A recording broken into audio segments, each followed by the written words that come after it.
Welcome to Tanakh Talk. I'm your host, William Hall, broadcasting live from Kingsland, Texas, USA, with another episode of TNT, Totally Not True, with Rabbi, the man, Stuart Federow from the Big H. Houston, Texas, welcome back. Finger dancing, Rabbi.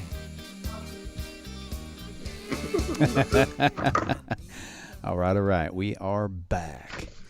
We're back. Yes, indeed. All right, so we are, you know what I'm going to do real fast before we get totally rocking? I am going to put a post on Facebook letting everybody know that we are live. I've been doing that a lot lately. I forgot to do it just before the show, though, because you and I were having a fun conversation. I forgot. So I'm blaming it on you. Paste. My fault. Come on, paste. Boy, thank God for copy-paste. Wow. Love it, man. Love copy-paste. Yes. Thank you, Moses. Just kidding. All right. All right. Shit. There we go. And let's put this up here, and that's good to go there. Photo. Come on. That's it right there. Post. Let's see if that worked. Good deal. I think that's going to work right there. All right. So tonight we are going to cover, by the way, hello, Fat Vegan, Raymond Reef. Good to see you guys, Alan Edward. Excellent to see you guys here. So tonight we're just going to kind of ramble on about the real differences between Messianics and Christians. I mean, everybody knows that they're a lot alike, but we don't really necessarily always talk about William, you and I have talked about this before, but tangentially, not as a program has come up. And I got to tell you, except for maybe quantity or application, there's still Hebrew roots. It's all about Jesus. Everything points to Jesus. Jesus is on every single page of the Hebrew scriptures. Yes. I don't see it being earth-shatteringly different. Okay. It's not like Baptist and Hindus. Sure. It's like Episcopalians and Catholics or something, or maybe Presbyterians and Baptists or something like that. Right. You see what I'm saying? I understand your point. But you don't agree? No. Only saying that from honestly, if I hadn't spent like 3 or 4 years, maybe it might have been closer to 5. I can't remember. Really getting deep into why they stand out so differently and why they were so convincing, I would say yes, I agree. So on that note, we could start off with just the with where they're alike. Okay, hey Don, welcome. Rabbi Stuart Federow is watching. Hi. Doesn't he look good in that black T-shirt? That looks great on him. Man, it really just. I'm told that it's because it sets off the white. Maybe so. Nice contrast. No, thank you. Very good. So let's see. I'm trying to find the YouTube link here so that I can actually share the link, but that's okay. They'll figure it out. I can't. The link where? What link? I'm trying to find the link to the actual. Oh, I know how to find it. I did it earlier today by accident. Hang on. Y'all give me 1 second. But while we're doing this, there it is right there. What link? I'm trying to find the link to the actual. Oh, I know how to find it. I did it earlier to close. Okay, now I just found it. The link to what we're doing now. Yeah, but see, Christo, that's what I would initially say, except William sees it as much more deep. Paste. There we go. Okay, I got it now. All right, there you go. Read what Christo says. Okay, William. going back to live streaming now. All right, so 704. All right, the only difference is Christians are honest about not being Jewish, but Messianics are Christians who lie about being Jewish. Very deceitful. That's only one element of many. So I agree with you. However, I do agree with you. On the other side, Christians think that they're the new Jews, so that's kind of annoying as well. You're the replaced Jew, if you will. Okay, so finding out where they're in agreement is, and they'll deny it, tooth and nail. Messianics, no, we don't believe in Jesus. We believe in Yeshua. Right. Whatever. It's just a matter of semantics, right? Well, we certainly shouldn't be anti-semantic. That's a good one. That's my favorite pun of all time. Way to go. Yes, thank you. Yes, Big J, this is live. Most of live and well. Most of the shows here are live. There's just very every once in a while when we have a show cancel, I'll put up a replay, or sometimes I'll have single topics that are replayed clips from full videos to give you something to chew on throughout the week. But most of the time it's actually live, and there's always chat regardless. So even if the video is not live, the actual chat is. So, which is good for people. It's good, a good place for the people to hang out. Mike, good to see you. Nice to see all the viewers out there. Okay, so the similarities, of course, are the fact that they do believe in the same messianic character. I can't even say character because it's a different character. The same messianic human being figure in the New Testament as Christians do. They just don't line up. I don't know a single Christian who will tell you Jesus taught to keep the law, even though even Jesus basically pointed that to himself. That William, people wouldn't say, and then I couldn't say it again. I said I don't know any Christians that would tell me that they would agree that Jesus taught to keep Torah, to keep the law. Oh, and I disagree with that too. I see things throughout the New Testament where Jesus did imply you're supposed to be keeping the law. Matthew 5 and Matthew 7. Right. And, I've come not to, but to fulfill the law, et cetera, et cetera. Yep. And Matthew 23, 1-3, it says, until heaven and earth pass, not one jot or one tittle shall pass from the law until everything's fulfilled. And, heaven and earth earth is still here. So clearly they're supposed to still be keeping the law. So going on, just to start off, I'll bring up the concept that I talked with you on the phone about earlier regarding the holiday of Sukkot. We're not going to get into detail about this because I'm not ready for that yet. I have to do some more research on it myself, unless you want to. Go ahead. What about it? So, in Judaism, there's really, Sukkot is supposedly one of the only holy days that they really don't know what the actual reason is for it, except you just dwell in tents. I'm telling you, that's just what the view is. And the Messianics claim they have it all figured out. And their story is very appealing if you're on that side. And that is, if Jesus, not being born in December, like Christians would think, was born, on the first day of Sukkot, that would explain the need for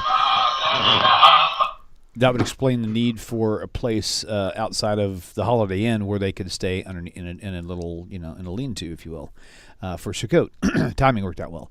And then, of course, the 8th day celebration. Maybe that's what it was. Maybe they don't understand what the 8th day was for. Why is there an 8th day for this whole celebration? And they say it was because of Jesus' circumcision. Now, nowhere does it say Jesus was circumcised. However, there's a lot of things the New Testament and even Tanakh doesn't say, yes, it does. But it could imply. Did it say Jesus was circumcised? Yeah, in Luke, I think. Oh, maybe it is. Okay, so that would actually match up then. I've been out for so long I can't even remember. Okay, so there you go. So that would actually work out then. Either way, it will work because whether it's implied or said, then the math works out on the days because you're supposed to be circumcised. Hebrew males on the 8th day, they should be circumcised. So I get that. That's just one example. 1 Corinthians 5:8. Paul clearly, beyond a shadow of doubt, is talking about keeping the Feast of Unleavened Bread, telling people we should keep this thing.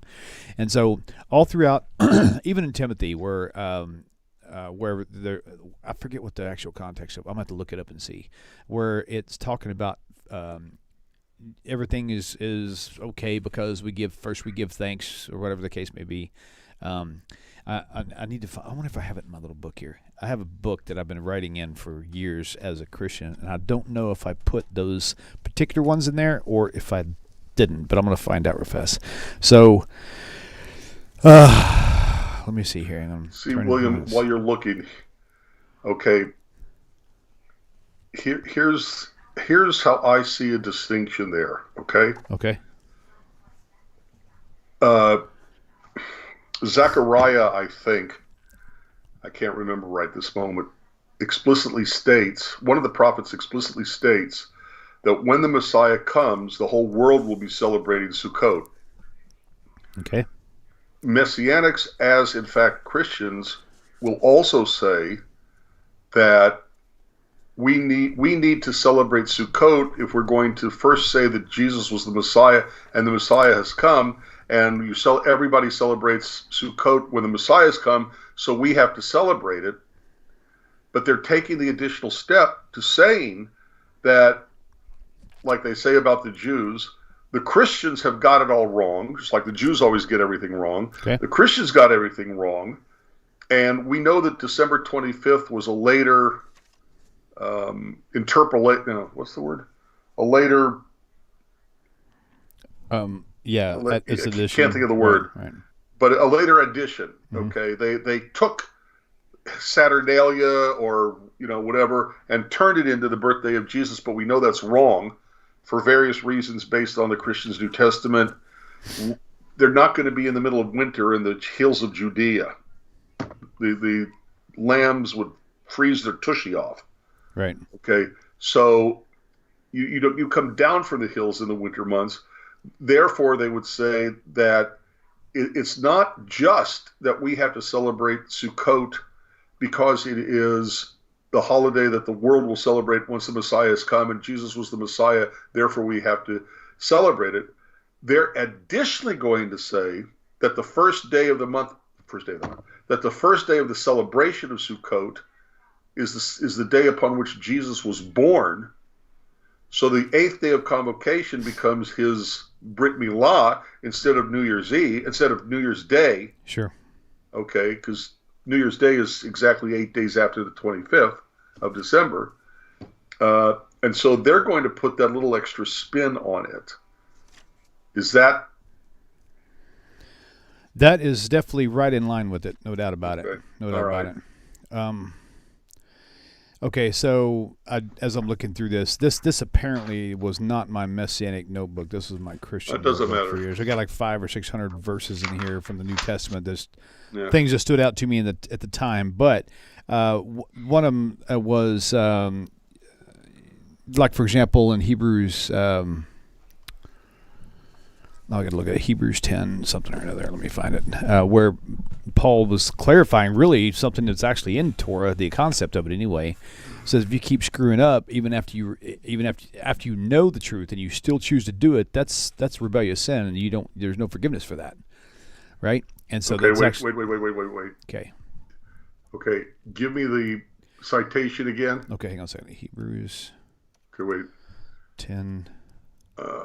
Where'd you go? Hebrews, you said 10? Hold on a second, I'm going to tell you. Mm-hmm. Yep, that's it. Oh, let's see. Hebrews 10 what? Hold on, I've got to find it. Yeah, I got to find it. Actually, I could probably find it better just by doing like this. Right here. A certain...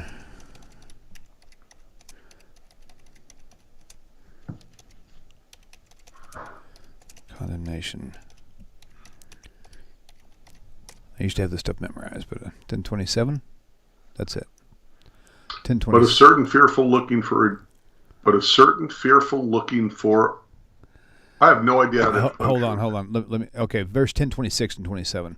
It says, "If we deliberately go on sinning after we have received the knowledge of the truth, no further sacrifice for sins remains, but only a fearful expectation of judgment and of the raging fire that will consume." Now that part's whatever, but the whole point is that's true. But I've never heard a church in my entire life actually preach it. They always say you're always forgiven. All you have to do is ask, But this is just another prime example. And then I really want to get to the one about the food, because that seems like a really big one. Like Peter's vision in Acts chapter 8 and 10. It looks there that he's saying that you can eat whatever you want to, but in the context of it that's not what Paul or Peter were saying in that vision. I'm going to try to find that as well. Hang on a second. Right, it's not what goes in the mouth that condemns you. That's a That's a gospel quote. No, the one I'm talking about is actually where Peter saw the vision of all manner of unclean beast and fowl of the air in this vision, and he told God, he said, nothing has ever crossed my lips that was either common or unclean. So people think that there was a pig on this thing and there was catfish or whatever, something like a buzzard, but the context that they would point out is that that's not talking about unclean flesh, because that's actually not food. Anything that's not clean is not food. It's actually, so whatever was on that food, all manner of 4-footed beasts of the field and fowl of the air, whatever the case may be, it's talking about maybe ceremonial unclean, quite possibly. But further on in chapter 10, Peter clarifies what the vision was actually meant to say. Now, Christians will tell you that was where God was saying, don't judge anything. You can eat whatever you want. But in Acts chapter 10, it actually says that, no, God was showing me clearly that I should not call a non-Jew unclean. He said that was the whole purpose of the entire vision. But Christians use that, and they still do today, to say they can eat anything they want to. And give me the citation for the Paul quote. Which one? The one you're just now talking about. You and Peter, right? I think it was Peter. I guess it was. First or second? It would be. Hold on, let me think. No, it was Peter in Acts. Peter was one. In Acts, but it was Peter speaking. Yeah, it was Peter speaking. I believe it was Peter speaking in Acts. He's the one who had the vision. It was Acts chapter 8 and Acts chapter 10. Let me see. Acts 10. Let's see what that is, what their vision translation was. Peter's vision. There we go. The next day, at about the 6th hour, as the men were approaching the city and the journey, Peter went up on the roof to pray. He became hungry. Oh, this is where the vision came. I thought it was actually in 8. This is actually 10. Or something like that. Wanted something to eat, but while the meal was still being prepared, he fell into a trance. He saw heaven open up and something like a large sheet being let down onto the earth by its four corners. It contained all kinds of four-footed animals and reptiles of the earth, as well as birds of the air. Then you said it's Acts, what chapter and verse? That would be Acts chapter 10, verse 11, verse 10, verse 9, 10, 11. Then the voice said to him, "Get up, Peter, kill and eat." "No, Lord," Peter answered, "I have never eaten anything impure or unclean." The voice spoke to him again, second time, saying, "Do not call anything impure that God has made clean." That is the money shot for Christianity. They think that right there, they're assuming that there was a pig on this blanket and there was all kinds of things, and God is saying that's not unclean. But the vision is translated later. Maybe it's 12 or something, but where the actual translation of this vision actually happens. And it literally says, this is what this meant. Don't call any man unclean. The whole thing was just a metaphor for people he's going to be reaching and touching their lives. Just because they're not Jewish doesn't mean they're not clean. That was the whole, and that literally says that in the text. But they don't put those together. They specifically leave that out because they want to keep eating what they want to eat. That's just another example. All right, so let me see. Thank you, Fat Vegan. I'm really enjoying that coffee. I'm going to buy a glass of wine with that. Thank you very much, by the way. Oh, yeah, here it is. Hey, that's awesome. That's more like a bottle in a glass. So the Messianics would say that this does not free Christians to eat whatever they want. Right. That's exactly right. In fact, but the Christians would say that nothing can make you unclean and you can eat what you want. Right.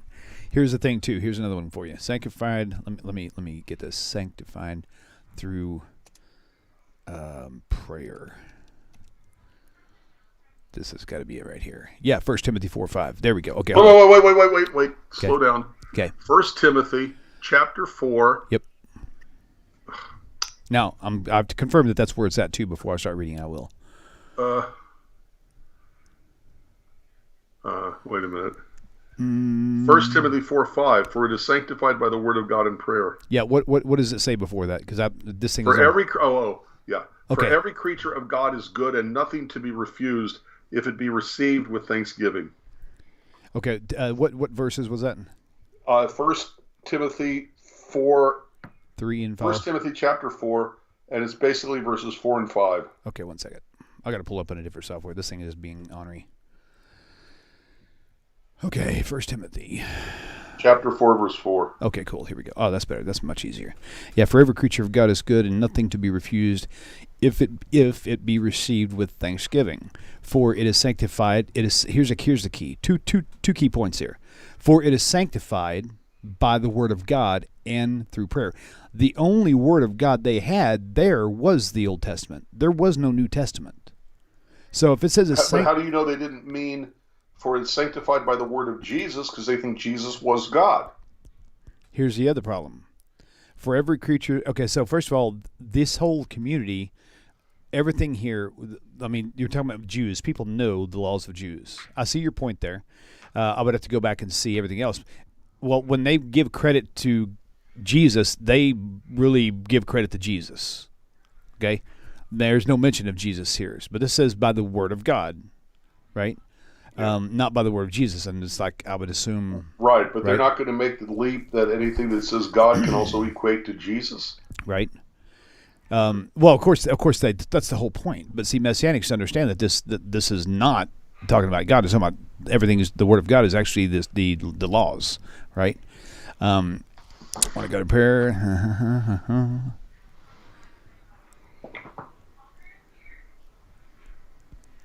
Okay, so there's that one. Help me watch with YouTube too, because I need to really get some. All right. Okay. Wait a minute. I need to get some more feedback on certain ones. Hey, Larry Beck, thank you, brother, for joining us again. Paul Brill, Patricia, Man Bear Pig. Man, I got to tell you guys, it's really awkward calling you guys by your YouTube names. But even if you told me your name, I wouldn't remember anyway. So, but it is kind of awkward. You guys have some really, really creative. Hey, Julie, I hope you're feeling better, sweetheart. We miss you. We love you. We want you to come visit us soon. Valerie Meyer, good to see you. I'm hoping I'm not missing anybody. Pavan, I'm guessing. Luke 2:21, circumcision of Jesus. Okay, here we go. Luke. Okay, Pavan. I'm hoping it's a Pavan. We're going to discuss that in Acts 15, actually. So the circumcision of Jesus, that's where I'm going to go to next. This is a really, really good one.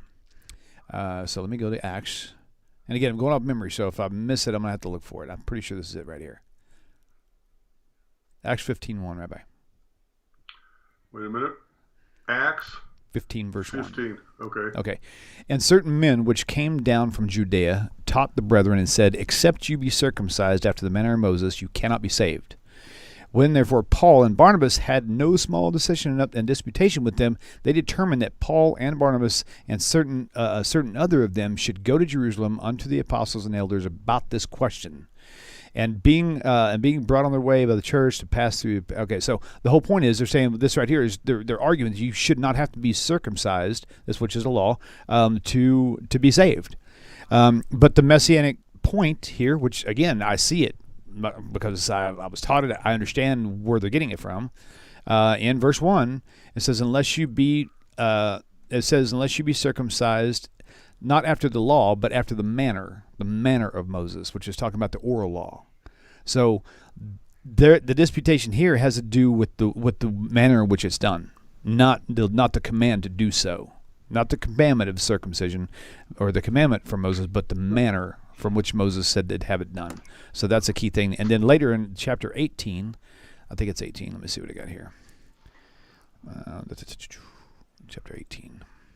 I hope I'm not at this. Okay, give me just a second. I don't want to have too much silent time here, so if I can't find it like in 10 seconds, I'm going to skip it. I really wish I could find my notebooks from when I was in the Messianic, because I got all that stuff actually written down. Stuff that was really just blew me away. I was like, what the heck? No wonder these Christians are all lost. And that's another point, too, to their point is they feel like if only the Jewish people, Rabbi Singer, for example, Rabbi Skobac, could hear the New Testament from the Messianic perspective, you would be more open-minded to it. Right. Everybody always thinks, you know what I mean? They've got the better truth. Oh, somebody said something here. Same chapter, Acts 10. Oh, Larry Beck, it's in the same chapter, he said. The vision answered in Acts 10 was actually the answers in chapter 10 also. Fat Vegan, cheers, brother. Let's see, Pavan. Is there a timeline for the Jewish real Messiah to appear? It's more on a Messianic Messianic era, and it's all based on signs, and none of those signs have happened yet. We're waiting for those signs, and we'll know that the time is near. Okay, so White Roger. Okay, here we go. Another Laura S. Have read the Messianic say all foods are clean. Okay, that's it. Yes. Where's that at? All food is clean. Now, here's the thing. That's a good point. I got to find that verse. Thank you, Laura S. The thing is, just like now, I would never call, cat, God forbid, food. It's not food. That may be animal meat, but it's not food, right? Likewise, pig in that day was not food, and they knew that, right? So all foods are clean. All food is clean. Not all flesh is clean. That's the key, all right? And then there was something else you just made me think of. Hold on, let me think of what it was. Really interesting point. This is kind of on point about pigs, but not on point on food. Okay, so another really interesting thing. You know how when Jesus sinned, by by casting the demons into the herd of pigs, right? Yeah. Rabbi? So Yeah. I said sin on purpose because you basically stole somebody to damage somebody else's property. Okay. That point in time, just by him doing that alone, should tell you something. Demons are unclean. Everybody who has a half-witted brain should get that. 2 + 2 is 4. If it's a demon, it's unclean. You don't want no part of it. So the question is, where do you throw trash? Do you put it in your refrigerator? No. Where do you put bad things? You throw them away. They're negative. You put them into a container that is contaminated, a trash can. You would never finish your food and say, oh, I'll just put that in the trash can for the night. We'll eat it tomorrow. You don't do that. That doesn't make any logical sense at all.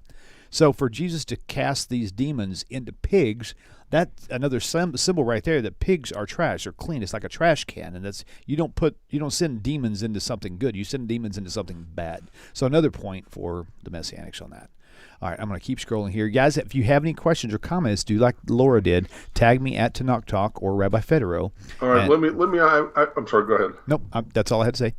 All right, William, let me ask you this then. Okay. Are most of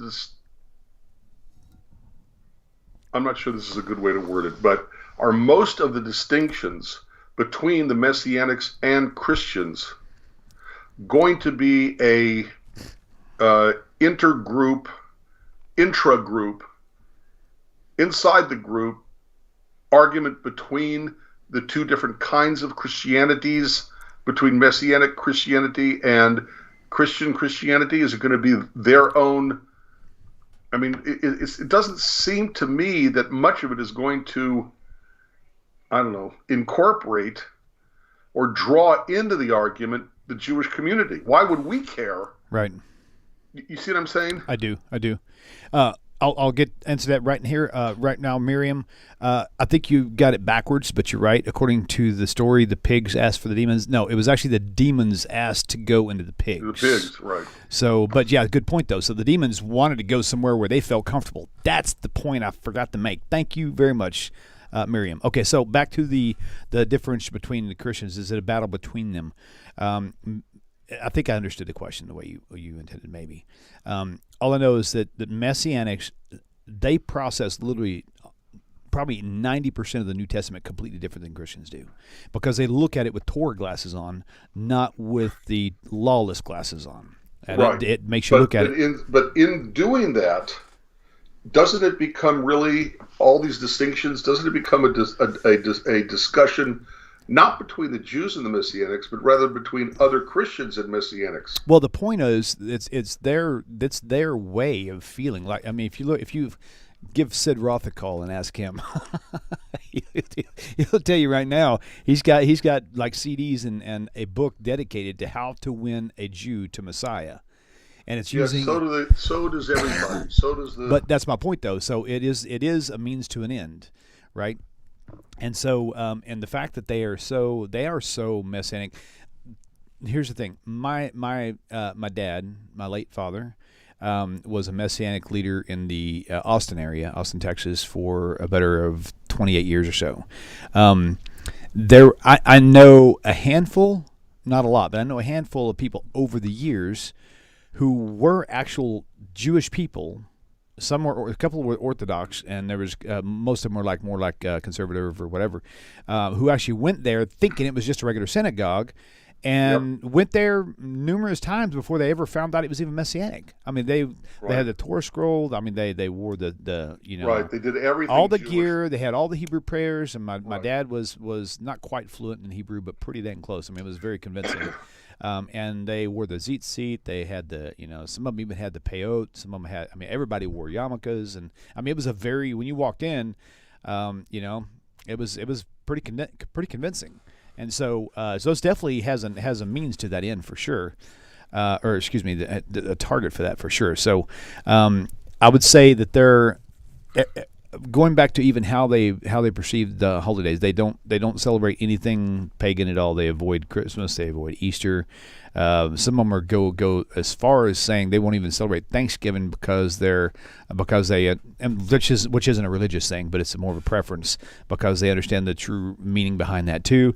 their goal is to paint themselves more righteous than the Jewish people are, which is why they Right, also. but Christianity's been doing that too But for 2,000 years. We're not talking about Christianity. We're talking specifically about the Messianics. But what I'm saying is that too is nothing new. But it is new because the Messianics are painting it that they are celebrating the right holidays the right way.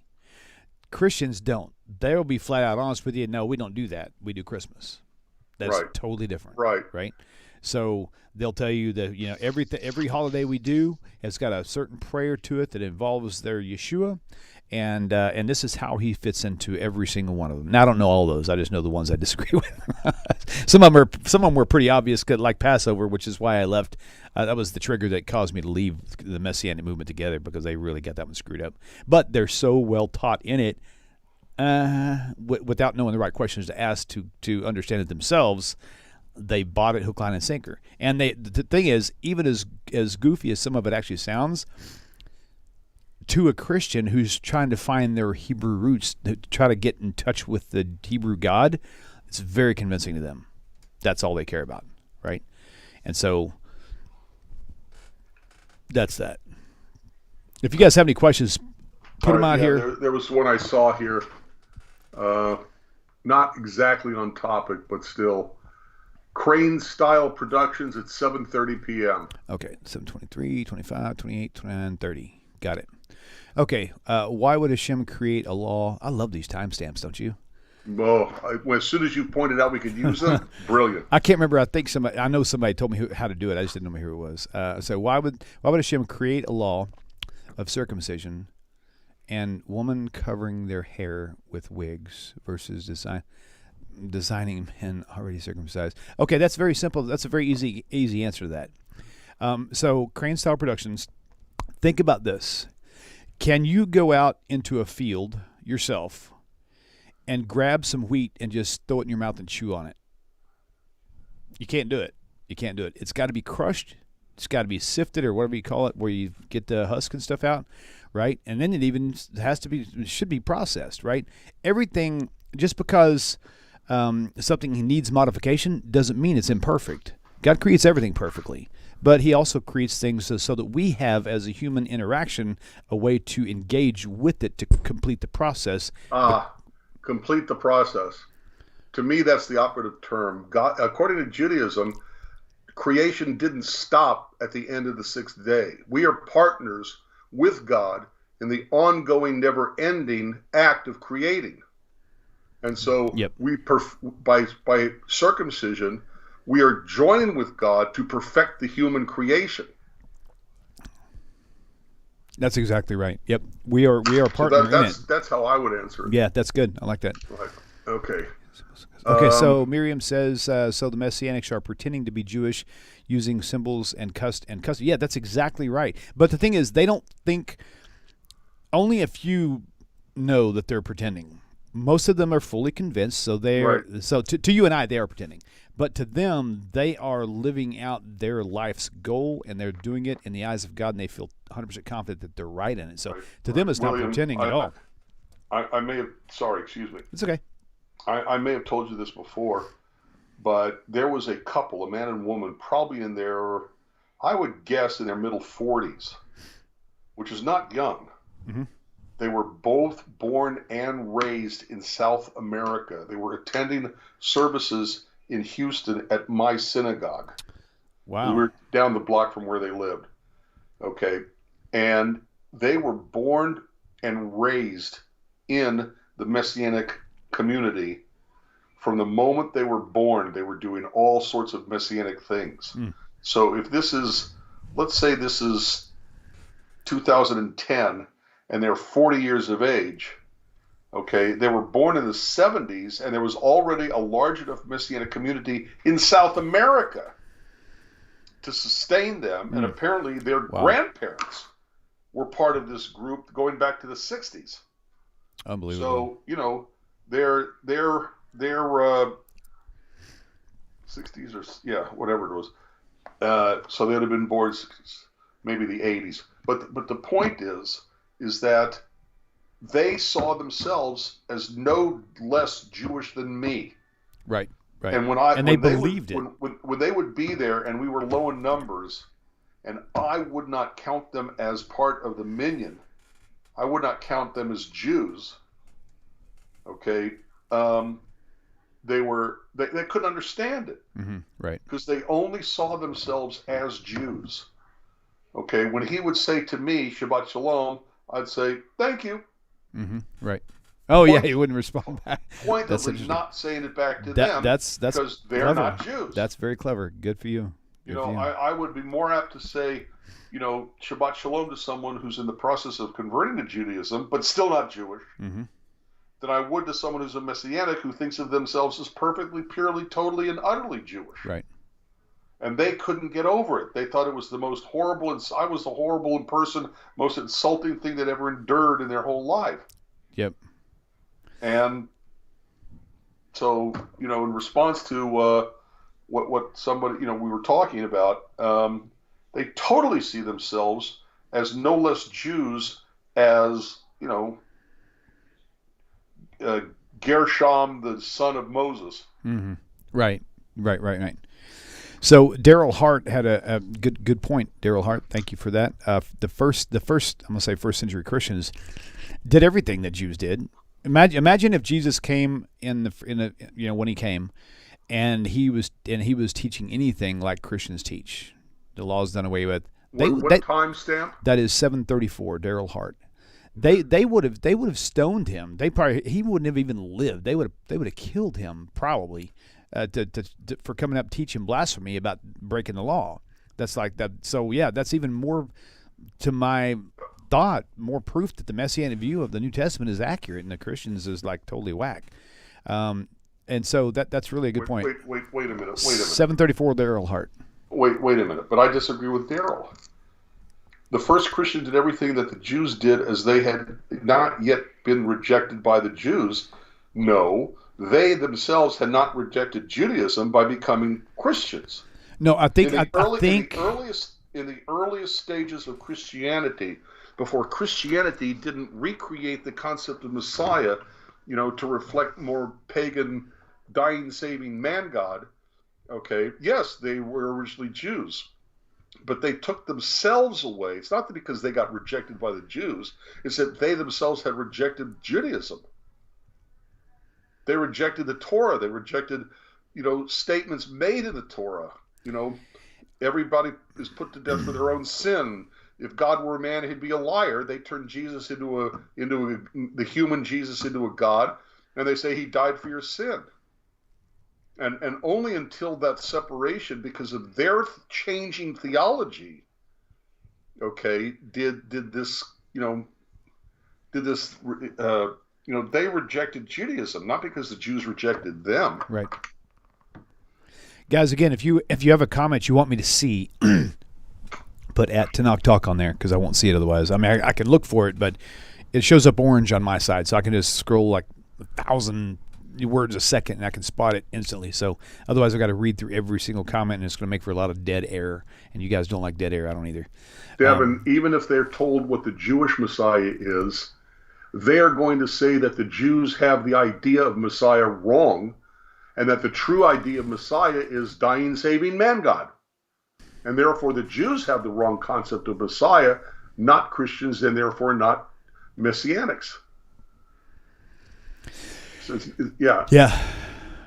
Because even if they were told what the Jewish Messiah, the Jewish concept of the word Messiah is, they're going to say, well, we got it wrong. Right. Okay. Pavan, please correct me if I'm saying that right. The question, I know I'd like to repeat things before I start explaining this stuff. So what if a person quits Christianity and then chooses not to believe in God for whatever reason? Will they have a place in the world to come? And the overall census on that is no, because part of being a Noahide is you have to admit and acknowledge that there is a God. There's only one creator of this universe, and you have to understand that. So yeah, because it's also understood with the idea of rejecting God. Mm-hmm. It's not merely not believing in God. I can say there is God. There's only one God. There's only one God of heaven and earth. There's only one God who created the universe. But I'm not going to follow him. I'm not going to do what he says. I don't care. Okay. The issue isn't it's the rejection of God that's the operative problem, for lack of a better term. Wow. Hey, so Golem One, I knew about that. He said Elvis Presley's mom was a Jew, and he hid that. Now, here's an interesting thing. One time I put up a post on. I actually did some research on how many people really followed Elvis. And according to the stats, there was more people who were Elvis fans than there are Jesus fans. Maybe Elvis was the Messiah. That's what the Beatles complained about. Right. So we're more popular than Jesus. That was a complaint by them, not a bragging. And so, by the way, there's a book out. It's now about a year old, let's say, that traces all of this enormous body of proof that Alexander Hamilton was Jewish. Alexander, who's Alexander Hamilton? Alexander Hamilton? First treasurer of the United States. Oh, okay. Killed by Aaron Burr. There's a musical about him now on Broadway called Hamilton. Interesting. The Alexander Hamilton. It's an amazing book. And my synagogue had him as a speaker yesterday through Zoom. Wow. COVID, we don't do anything anymore. I hate COVID. Right. It's just really messed up the whole world. So Miriam Levinson said Elvis wore a Star of David, and someone else, Golem One says so did his mother. I saw with my own eyes a little bitty plaque. We're talking literally like this, okay, at the Memphis, Tennessee Jewish Community Center, okay, and it wasn't this massive thing with neon lights and beams of light pointing to the plaque. It was this itty bitty little plaque, and it said, "This wing donated by Aaron Elvis Presley in honor of his parents," or something like that. Wow. Okay. Wow. Like this big. Mm-hmm. So. Well, it's good to know that it's there. I mean, that's cool. Well, in the old building, I don't know what they did with the new. The JCC in Memphis is probably 20, 30 years old, not 60 years old. Right. Okay, so someone asked me one time, so exactly how Jewish was I as a Messianic in my practices? And I would say everybody that I knew, and I went through the MJAA, Messianic Jewish Association of America, and all this other stuff. Alliance of America. Alliance, thank you. Alliance of America, and the whole 9 years. And I mean, we were. I thought we were Jewish. I mean, I knew I wasn't Jewish DNA, but I knew that my practices were. I literally in construction, and we're in the middle of Texas, right? I wore nothing but a yarmulke, and all of my clients thought I was a wacko, And I even wore the tzitzit, the fringes. I didn't wear a talit, but of course, you Messianics know better. That they know how to be a Jew better than the Jew does, apparently. And so I literally had grommets in my shirt that would hold all my tzitzit, and I would wear my tzitzit proudly and my yarmulke proudly, and did that for 3 or 4 years, And then also, wound up buying tefillin. I would don tefillin. I didn't know you were supposed to do it 3 times a day, but I did it when I thought we were supposed to. Learn the prayers, learn what it was all about. I learned how to put them on, how to take them off, all this other stuff. So we were very, very much ingrained. I mean, I bought an actual Torah scroll, for crying out loud. We still have it, and I'm not getting rid of it, so don't send me any hate mail. That thing is never leaving our family. So anyway, so we were very, very, very deep in the Jewish movement as a Messianic, not amongst Jews, but amongst Messianics. So I would have never felt comfortable with that myself. Going into a Jewish synagogue and just sitting there like I don't know. It's interesting. So, but yeah, I was very, very much deep into it for sure. Message to Cincinnati lawyer or Cincy litigator: go read the book. Okay, everything you're saying is based on people writing because they read somebody else who based it on somebody else's writing, and nobody went to the Caribbean to look up the facts. Go read the book. Give me a second. I'm going to look for it. Whoa, Devin said the name Presley means priestly, which could also mean the priest of the Levites. That's cool. I said not sure, but that's interesting insight. Let's see. Oh, that's cool. Laura S. said that he donated to a lot of Jewish charities. That's awesome. Mm-hmm. Is it unkosher for non-Jews to believe in Yeshua as the Messiah, even if they don't believe he is God and still believe the law is in effect? Danny, that's a great question, and the answer is multifold. So first of all, there's nothing in the Hebrew Scriptures that says you're supposed to believe in the Messiah at all. There's nothing at all. It says you'll know. Everyone will know. There's not going to be a belief system. My chair, perfect example. I don't believe in my chair that it's going to hold me up. I know for a fact it will hold me up. There is no believing in something I'm uncertain of. So starting off with that, okay, so it's not about necessarily being unkosher, although I'll answer that as well, for non-Jews to believe in Jesus or Yeshua. On that note, too, they're not Jews, so they can do whatever they want, right? Is it kosher? I won't say kosher. Is it allowable for a Christian to celebrate Christmas? And the answer is yeah, because they're not Jews. They can do whatever they want to, but it doesn't bring them any closer to God. That's in essence how that works. Okay, I see a thing here. German Estiva, in Christianity, water baptism is considered the new... Wow, really? I did not hear that before. German Estiva. Estiva, how do you say that? Rabbi, 7:46 p.m. Wait, you're going to have to give me a second because I'm going to find this. You don't need to read this. It's just one sentence. It says in Christianity, water baptism is considered the new circumcision. See, I've never heard that. I'm sorry. That's fine. Go ahead. The Jewish World of Alexander Hamilton, Andrew Porwancher. The Jewish World of Alexander Hamilton. He talks about, in a period of time when, unless you're Jewish, you don't go to Jewish day school. And Alexander Hamilton attended a Jewish day school. And they'll say, oh, it's because he was rejected by the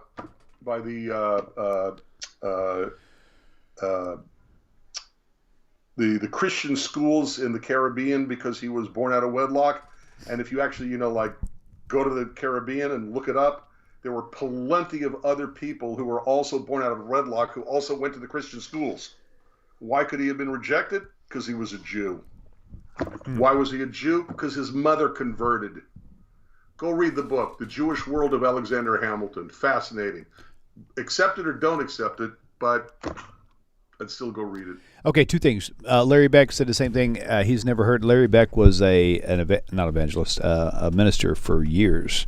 Super, super sweet guy. In fact, I'm hoping he'll be up here sometime this summer, spending some time with me in the studio, helping me push buttons during shows. Okay, now what was I supposed to look at? Hold on, nothing. That's old news. Okay, so actually, it's not old news because I just mentioned Larry commented on it. Basically, someone said in Christianity, water baptism is considered the new circumcision. Larry, who's been a minister for many, 30, 40 years, whatever. I was a minister for about 5 or 10 myself, and I was a Christian for way longer than that. I've never heard of that. So, Larry, you may be right. That may be something new they're pushing now as a way around that. That's very possible. Yeah, conflation. That's true. Let's see. Oh, there was something else I was going to say. What was it? Man, I'll get to it in a minute. I forgot what it was. Oh, yeah, Miriam. Oh, yeah, that's funny. Larry, you mentioned an interesting point. So, mind-blowing. So, whenever I was in construction, now keep in mind, my dad was a Messianic rabbi. He was a Messianic teacher, self-appointed rabbi. He never had an ordination. No one ever does. They get ordained by each other. Long story short, I was in construction, and I decided to name my construction company 613 Construction. And after I did that, he goes, how come you name your construction company 613 Construction? And I said, well, because of the 613 laws. He goes, that's rabbinical, right? Wait, it gets better. So my point is, they're like lighting the Shabbat candles and everything that they do, wearing the yarmulke. It's rabbinic. It's all rabbinic. It's all rabbinic.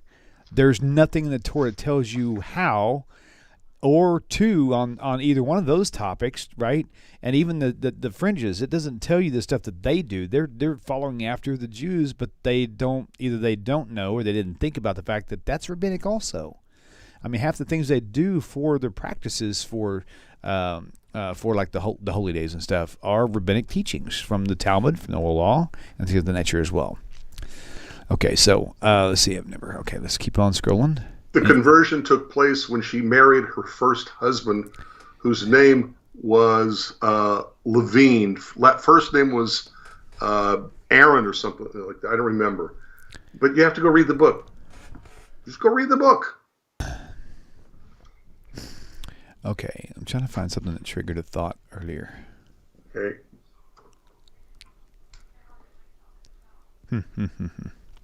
Can't find it. Guys, if you have any questions, hey, you know what? We should turn the phone lines on. Let them call in. Hey, let's keep it topic-oriented, though. I'm going to turn the phone lines on, and you guys can call in and tell us your question. Plus, it'll give me a chance to test the phone lines again, because I think I screwed up the wiring a few weeks ago, and I had a friend of mine actually Skype in to help me reset everything back to see if it actually works. So 855-952-4253. Call in with your comments. You're saying, hi, we love you, we hate you, whatever. Just call us. Say something constructive. So, and, I forgot to do too? I forgot to put our names up there. They don't know who we are. We should make sure they know. Who are you? Who? Oh, man, the phone number's not even there. I got to put the phone number too. Who are you? Okay, there we go. Phone number is now, okay, now it'll show up. So you guys want to call in and just say hi we've still got a little bit of time, and we've got plenty of time actually. So, okay, here we go. All right, Larry Beck says, they don't know when the word rabbi was first used, nor after destruction of the second temple, so Jesus was not a rabbi. Wait a minute, that's just not true. No, hold on. First, context first. All right, first of all, Larry Beck, you met Larry, didn't you? You know Larry. He was down here whenever you came to visit, and we had the big gathering here. So cool. Right. Super. Okay, so the comment, 7:51 p.m., read it and comment. 7:51 p.m., Larry Beck. Look for the wrench. Well, wait a minute, Larry Beck? Yeah. 7:51 p.m.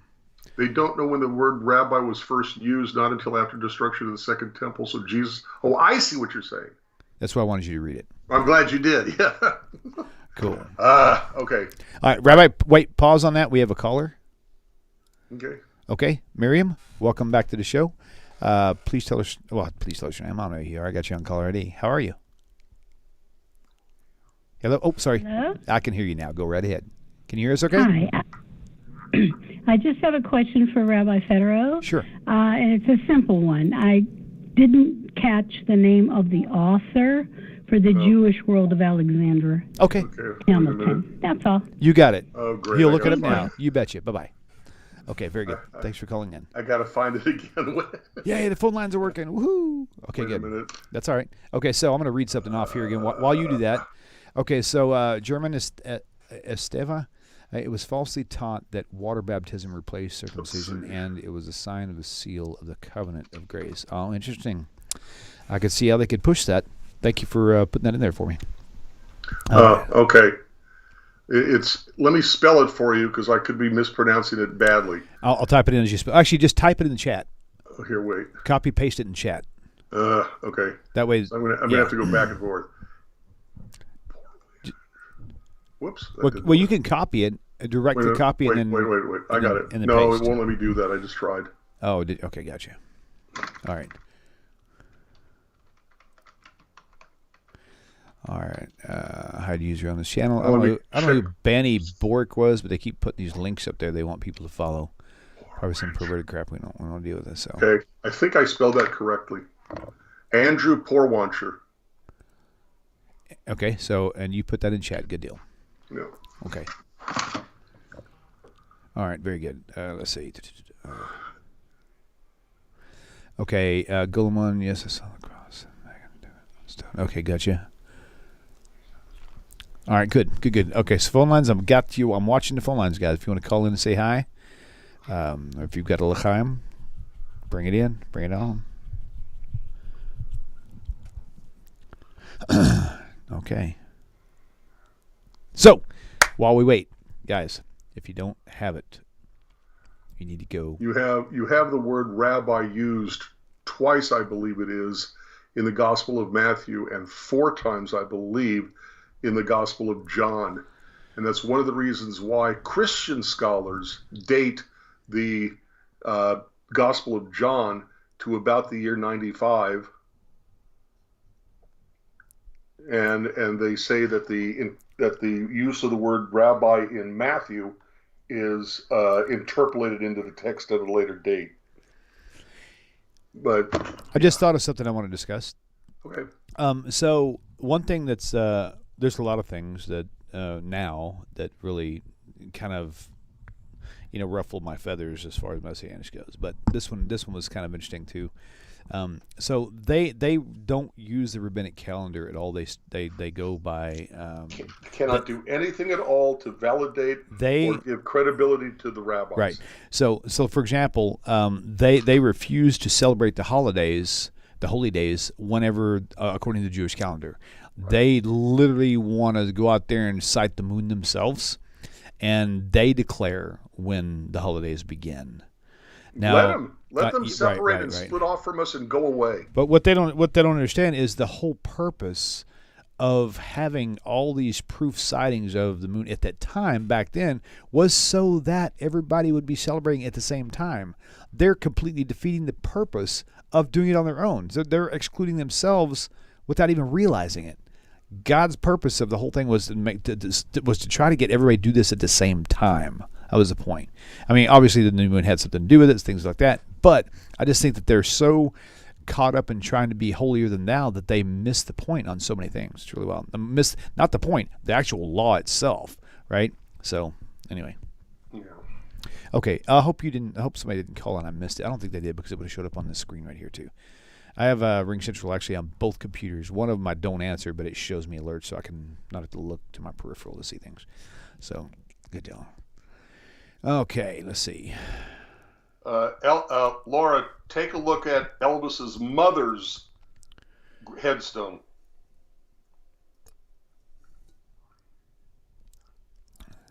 It says Golem 1 says on Elvis's headstone. There's no star, just a cross. Right. Go take a look at Elvis's mother's headstone. Oh, interesting. Very nice. Let me see if I can find it. Google. By the way, this is cool. I just thought about this because we're going to be starting a new Hebrew class soon. I would like to encourage anybody out there learning Hebrew to learn the Ve'ahavta prayer. I mean, obviously the Shema Yisrael, but the Ve'ahavta. The reason why, because not only is it a good thing for you to pray every day, but it's also text-wise, it's got so many different learning things in there that you can see repeated letters and repeated usages of Hebrew. It's absolutely brilliant. I love it. So yeah. Anyway, I just had to throw it out there. Elvis's mother passed away on August 14th, 1958, and was buried at Forest Hill Cemetery in Memphis. The cross statue with angels was placed in March of 1959. This headstone, which features the Star of David to represent Gladys's Jewish heritage, was placed at her grave in December of '64. Caller, sit tight. We'll be right with you. Don't hang up. Okay, cool. Well, I guess we're with you faster than I thought. All right, caller, welcome to the show. Please tell us your name. Where you're calling from? Yeah, do you hear me? I do. You're loud and clear. What is your name? Yeah, it's Christian from Montreal. Hey, welcome, Christian. Quebec. Oh, awesome. Yeah, I'm calling from Canada, actually. Nice. Yeah. My origin are, my grandfather comes from Jerusalem. My mother comes from Haifa. I'm originally from the part of Israel and part of Lebanon also. I have a big question for you guys. Sure. You're always opposing Orthodox Jewish against Protestants or rabbinic or Messianic or all the Christian Protestant movement. Why don't you guys a debate Orthodox Christians against Orthodox Jewish people? That would be very, very interesting, by the way. You know, that those debates are actually out there. This particular channel is never saw, trust me. I never saw an Orthodox Christian. Oh, I see what you mean. I see what you mean. Tovia singer. Right. Or, I never saw no Orthodox people. Right. Orthodox Jewish people. And I think that would be great, actually. I think you're right. I think it would be a great adventure to listen into for sure. I don't know of any Orthodox Christian scholars who is willing to, but at the end of the day, really what boils down to is the New Testament Messiah figure. Whether you're Orthodox Christian or whether you're Protestant or whether you're Messianic, they still believe in the same Jesus/Yeshua figure as the Messiah, and that in itself is the problem. So it's not the same theology. Trust me, it's not the same theology. Give me a little Orthodox bit. Christian, Oh, really? by the Good. So do you believe that Jesus is the promised Messiah as an Orthodox Christian? Of course, he's the Messiah of Israel. Okay. He came from the lost sheep of the house of Israel. Okay, You're from the house of Judah. Okay, do me a That's the favor. thing. Because we don't have much Most time. Rabbi doesn't know that, and most people doesn't know that. There's two houses. You know what? It's in Ezekiel 37.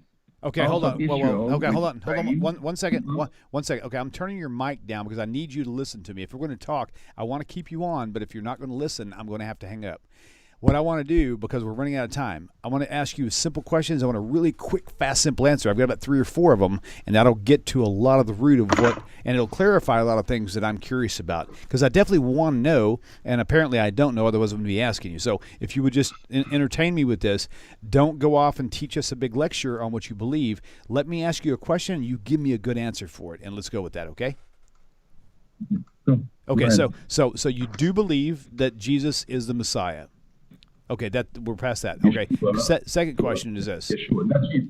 Second question is an English name. That's fine. I don't believe in English. Yeshua, fine, whatever. Jesus, if you want to go with the Greek, however you want to go with it. The figure. You believe that New Testament figure in the Gospels that he is the Messiah. Okay, that's 1 point clear. Okay. Second thing is, do you and just simple yes or no? Don't explain anything. Yeah. Do you believe that? Yeah, of course. Do you believe that Yeshua is the divine Son of God? Yes or no? Is the divine Son of God? Yeah, he's Elohim. He's the Dabar Elohim. It's in the Jewish term.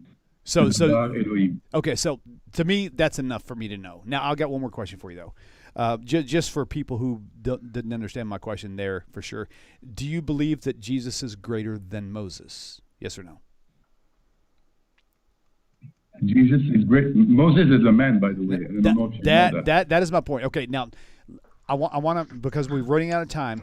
You just told me 3 things that tells me that Orthodox Christianity is more like, is just equally like mainstream Christianity as Messianics are, yet they're all really, really different, but they still have the 3 main problems, and that is where the line is drawn.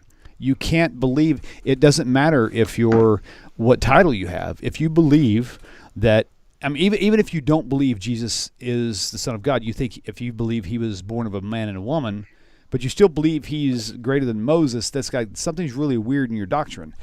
For you, you've admitted that you believe that the New Testament figure is in fact the Messiah. You said that you believe that he is also divine, that he was born. We didn't talk about virgin, but you said that he is divine. He is the Son of God, which means you would believe in a virgin birth, which brings me to Isaiah 7:14. There's no prophecy of a virgin birth.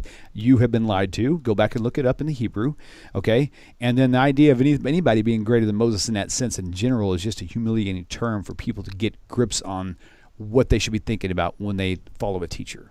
So with that said, I'm going to pass it on for the next caller. Thank you for calling in. If you want to call in later again, you can. Maybe not tonight. We've got room for maybe one or 2 more calls.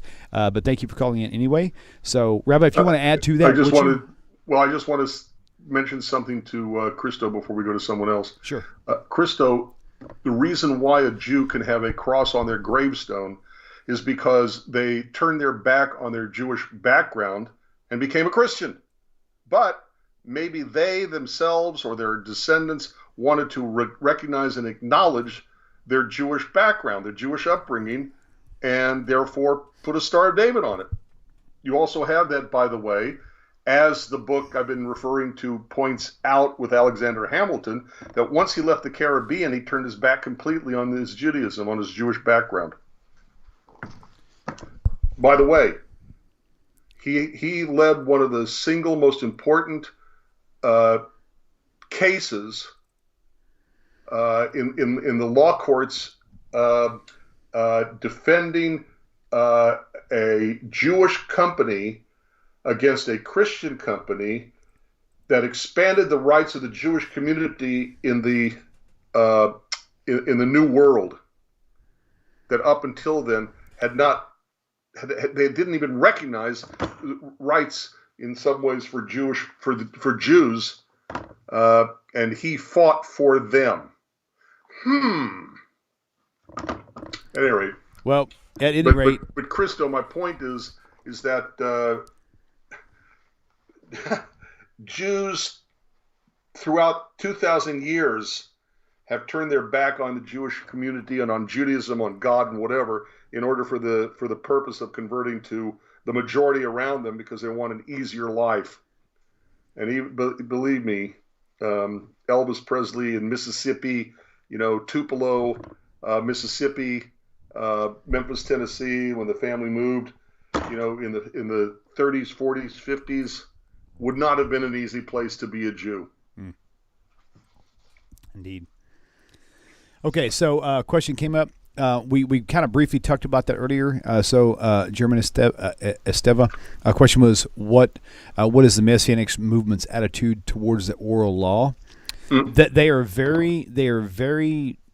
Oh boy, do they cherry pick that to death. That they find things that they can use to make them look more Jewish, but the rest of it, they make it look like it's trash because they don't want to make it look like the rabbis know what they're talking about. The Orthodox Jews know what they're talking about. That's in general, that's the basic package that they have it in. Hope that answered your question. Laura, I agree. There are a lot of Jewish websites who will say, this person is Jewish, that person is Jewish. And if you investigate, they're accepting people who have an ancestor who's Jewish and say, oh, see, they're Jewish because they're famous, because they're a celebrity. And so they want to be able to say, hey, he's one of us. Yep. On that note, that is something I was going to mention earlier. So the Messianic, they're very clever in going to extremes. For example, my late father, I told you, who was a Messianic teacher in Austin for 25, 30 years, whatever. He actually even lied on their website. I won't even tell you what the website is because I don't want you going to it. But it literally says on the website that he was raised in a Jewish home and he was persecuted as a Jew. He was made fun of going to school. Every single bit of that is completely false. I would know. I'm his son, right? We don't have, unfortunately, any Jewish blood in our family at all. But he fabricated his website to draw Jewish people in. They do this. Mattel Ballison, look this guy up. I guarantee if you know your scriptures at all, and you watch this story about Mattel Ballison, this Jew who found Jesus, you look on there and it's like, oh my God, he's got the look, he's got the beard, he talks Jewish, but then he gives these references that makes you think this guy was not raised in a religious home at all. This guy was sold a bill of sale on something that he knew nothing about, right? Just because they claim it doesn't mean that they are. That's the whole point. The head of Jews for Jesus Los Angeles is named Tovia Zaretsky. The name he was born with on his birth certificate was Lloyd Carson.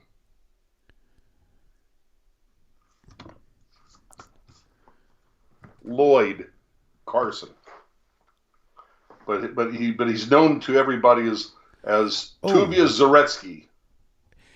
Okay, so I've got a comment. Thank you. I think Miriam. Thank you. So people ask me, "Am I Jewish?" No, most people know that already because I talk about it. Not all the time, but semi-frequently.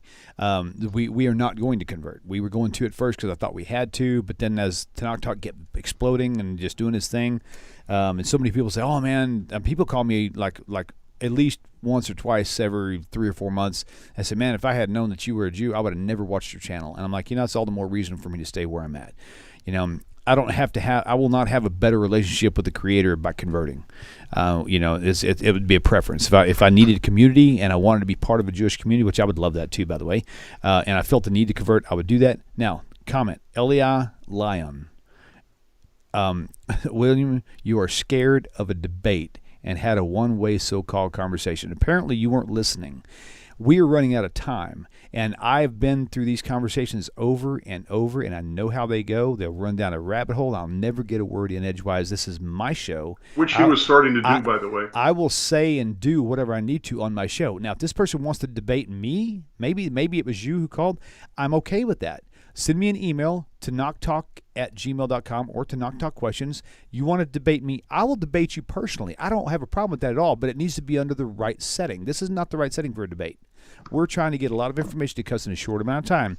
And I don't think you liked my questions that I asked this person. Maybe this person was you. Maybe that's why you're getting upset. I don't know. But you don't. If the thing about Orthodox Christians is the three things that are most important we discussed on that phone call, and every single one of them he gave me the wrong answer to. You understand this. So it has nothing to do with being afraid of a debate. If I was afraid of debate, I wouldn't even have this channel, because I'd have people debate me all the time, and I do. People call me with the emails, and I'd talk to them. I give people my phone number. We spend hours on the phone weekly. I'm not afraid of a debate. Now, am I smart enough to debate like Rabbi Singer is? No, but I can hold my own pretty well. So, but I'm not afraid of a debate, right? Now, granted, like I said, everything's got to be in its right place. In its right place. This is not the right place or the right time for a debate, and that was not a debate phone call. I needed clarification. You call into the show. I need to find out why you're calling. I need to find out what you believe. That's how I did it, and I did it really fast. And it may tick somebody out that I did it in such a short amount of time, but that's how I work. I'm fast. That's all I got to say. All right, moving on, Rabbi. German, what happens is that they're not the only manifestation. So if their manifestation of that Jewish soul in that Christian community does not wend its way back to the Jewish people, then I guess it gets reborn again. If you're going to believe that the reborn soul was Jewish and trying to make its way back to the Jewish people by conversion, and it doesn't happen, then I guess you can also say that the next incarnation of that Jewish soul will find its way back to the Jewish people. I mean, why not? Okay, so going back to my comment about Leah Lion, as it turns out, that was the actual caller. The comment was, not true, I answered your question in truth. I didn't say you lied to me. In fact, I said that you gave me the information I needed. So I didn't say you lied. But what I'm telling you now is that whether it's an Orthodox Christian or a regular Christian or a Messianic, it doesn't matter. You still believe in the same three core principles.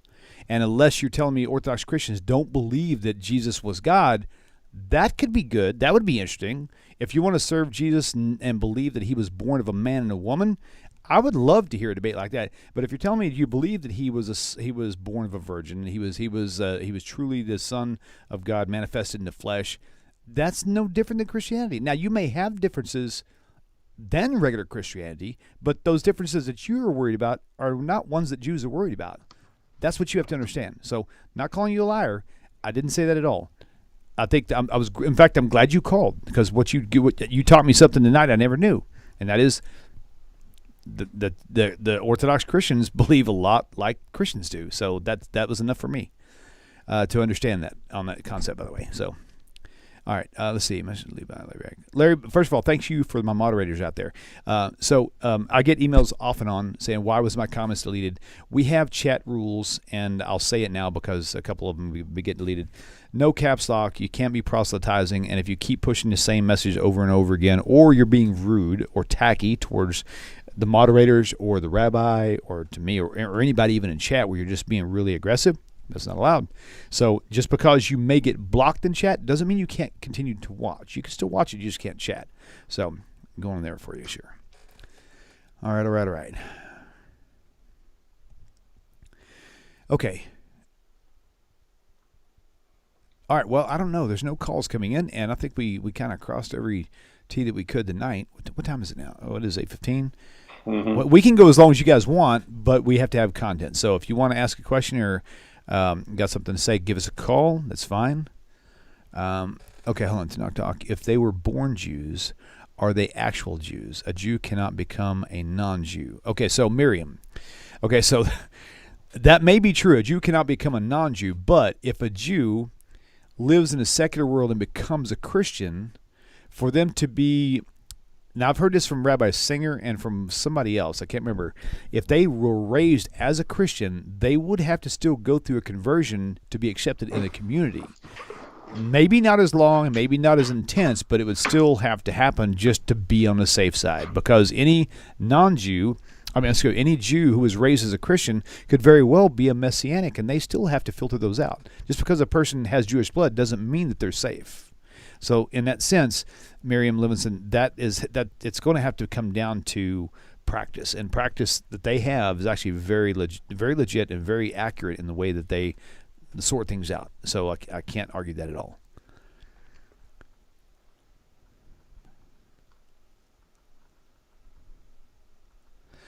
Okay, so let's see. I'm still watching for phone calls, guys. Well, it says, hold on a second. Joel, 8:14 p.m. This may be nothing, but let me read it. 8:14. Wait a minute. Joel Solomon. Orthodox. Let me scroll this thing. Scroll on me. Orthodox believe in the Trinity in almost the same way as Roman Catholics. Not being a Christian myself, I don't care which is correct from their perspective. Okay, Rabbi, this is you. What he says is correct. Orthodox, Greek Orthodox, Russian Orthodox are not the same thing as Roman Catholic. There was a split in that part of the church. I don't know when. 12 or 1300, something like that. Orthodox. Exactly when. I'm sorry, Orthodox Christian. Anytime I see Orthodox, I think. Yeah, it's Greek Orthodox and Russian I Orthodox. see. I was worried because I was thinking, really? Orthodox Jews believe in a Trinity? Sure we do. We believe in the Trinity. Moses. No, I'm just kidding. God, Torah, and Israel. God is one, indivisible, and unique, gave a specific revelation of both written and oral Torah to a specific people known as the Jewish people. God, Torah, and Israel. I'm good with that. When I saw Orthodox, I literally thought it was talking about Orthodox. Or here's a better way to put it. For God so loved the world that he gave his only begotten Torah, both written and oral, to everybody, to the world through the Jews, that everybody may have a more meaningful life. How's that? That was nice. Very good. Okay, 1 second. You're funny. All right, 919-9544. Okay, good deal. Okay, so caller, you're live on the air. Please tell us your name, where you're calling from. Doug from Virginia. Doug from Virginia, welcome to the show. How can we help you? What's your question for Rabbi? So hopefully this is an easy one. I was speaking to a very nice lady, a Catholic lady. When she found that I was Jewish, she felt the need to say that her Bible was full of love and the Old Testament was full of violence. I love this topic. And I would love to know how the rabbi would have responded. Oh man, this is great. This is one of my favorite topics of all time. Mine too. This is great. Okay, we're gonna. In fact, we're gonna shut the phone lines down after this because this is gonna take. We could do 2 or 3 shows on this one topic. Great. On this one, you're right. Doug, great question. Thank you for calling in. Hang up now. Tune in for your answer. Thank you so much. Thank you for everything you do. Thank you so much. Bye bye. All right, that's it. Last caller of the night, and we're gonna take this as long as we need to. Do not disturb. There we go. Well, we'll be here till tomorrow. I know, right? So let me start because my first of all, I want to give the cahoots to you. Is that really a positive term? I think it is. You've got such of a not different, but such an additional insight on so many things that I overlook and a lot of people overlook. Well, that's why I like the show we do, William. We help each other. We what's the word? Feed off each other. Right. I fill in the holes for you. You fill in my holes. I got more holes than you have. So, Whatever. Jesus had more holes than both of us. That's because he was holy. Sorry, that was not appropriate. Holy. Okay. Hello, did you hear my pun? I did. I forget it. No, it was Swiss Jesus. Okay, so anyway. All right. Going back to the caller's question. Okay, so that's really amazing. I will start off with one simple statement, and Rabbi, and then I'm going to hand it off to you, and you can take it as long as you want. My simple statement, Doug, and again, thank you for that question. I'm glad that you met this lady. The first thing is Jesus' threat, the New Testament threat, is that if you don't bow the knee, you will burn in hell forever. That's a fear factor religion if I've ever heard it. Rabbi, I'm going to let you take over. Well, I learned this sitting at the feet of the master, Tovia Singer. Okay? Absolutely, I think it's a brilliant, brilliant explanation. Okay. It's all yours. Okay. But don't give me the credit. Okay. I know a guy who was a professional thief, and he got caught stealing $100,000 in jewels, and he was brought before the judge, and the judge said that let me go over the facts of the case. You were caught stealing $100,000 worth of jewels, but in the length of time it took for you to come before the court, you have not only paid back the $100,000, but you earned your own $20,000 in addition to give to them. You have confessed of your sin, and you've seen the errors of your ways, and you have promised and made good on the idea that you'll never do it again. So having done that process, okay, you've already been in jail by the time it came to court for a year. I'm going to say time served, and, you know, you're free to go. I know another person who got caught stealing $100,000, and this thief gets brought before the court, and the judge says, let me go over the facts of the case. You were caught stealing $100,000. You admit that you stole the $100,000 in jewels, but you paid back the $100,000, and in addition to that, you yourself earned $20,000 to give to the victims of your crime. You have spent a year in jail waiting for the court case to come about. In other words, he's the same exact facts to the second judge. But the second judge says the following: you committed the offense. It doesn't matter what you did to show your sorrow over having done it. The penalty is 20 years in jail and a $500,000 fine. And it doesn't matter that you've repented. It doesn't matter that you've prayed. It doesn't matter that you will never do it again. It doesn't matter. You have to pay the price. So bailiff, take him off to jail. Of the two judges, the first judge and the second judge, who is the most compassionate? Who is the most merciful? Who is the most forgiving judge? Yep. Most people would say the first judge. Okay? But Christianity wants us to believe that it's the second judge who is the most merciful. Because Christianity makes the following statement: it doesn't matter if you repent. You have no ability of yourself to repent and to obtain forgiveness.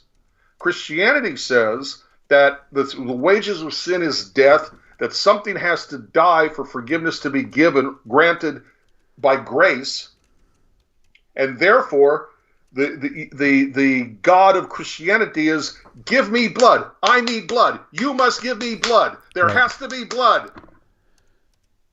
Yep. Whereas God of the Bible, that is what I forgot to say in that first sentence. He demands a blood sacrifice for sin. Blood. Must have blood. There you That's go. like a vampire. Oh, I'm sorry, but my God is merciful, forgiving, compassionate. All my God says is, stop doing the bad, start doing the good, and God will forgive you. Yep, that's right. Okay, that's one thing. Okay, that's to me is, well, actually the main thing. Okay, our God says, look, how does Judaism and how does Christianity define the term sin? Or maybe more accurately to say, how do they two define the word sinner? Okay, in Judaism, a person only becomes a sinner when they sin. In Christianity, a person is born a sinner, and it's because they are already born a sinner that they sin. The state of being a sinner is what leads to the sin. Right. You can't stop that. You can't help yourself. You cannot change your what happens to you as a result. Judaism says, I am not born good, but I'm also not born bad. I am born in blank slate, and my choices and my behavior will make me what I turn into. But I can stop doing the bad, like the people of Nineveh in the book of Jonah, who, what did they do? They prayed, they confessed, and they stopped doing the bad. And what explicitly does it say about God and the people of Nineveh? that God saw their works. Don't believe me, look it up. God saw their works. What works? That they stopped doing the evil, and therefore God forgave them, did not do to them what they had earned by their choices to do bad, because they stopped doing the bad, repented of it, fasted, prayed, and stopped doing it. So right. How Christianity can say that the Jewish God is, what was his words? Doug's words, what was his words? That, you know, the Jewish God is demanding, and I forgot how he worded it. The Old Testament God is like, I don't know what he said, but it's vengeful, and you know. Look, my explanation was that the New Testament idea of what Jesus presented God to be was the forgiving, loving, peaceful, kind, and the God of the Old Testament is a God of thunder, wanting to kill, strike anybody who screwed up. Right. That's the idea. Right, but if you take a look, okay, remember it is the Christian God who said in Matthew, I think it's Matthew, okay, Jesus is telling a parable, and every single Christian scholar states that Jesus was telling this parable about himself as a king who has to leave the country in which he is residing to go get crowned king, and then he comes back as the triumphant king. And then what does Jesus have himself say in this parable?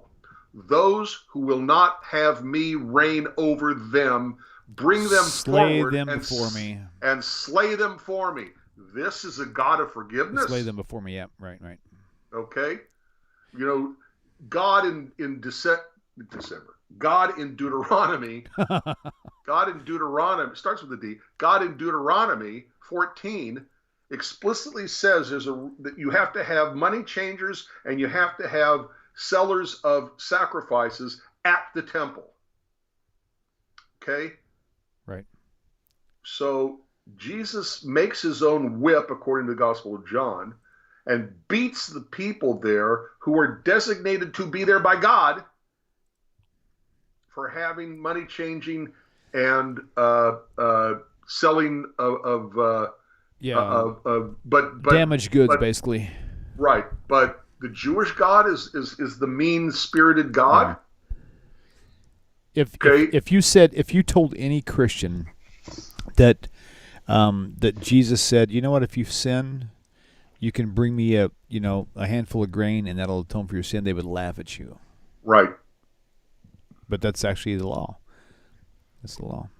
If you can't afford a dove. Now, here's the thing. If you decide to bring an offering, and Rabbi, this is a good time.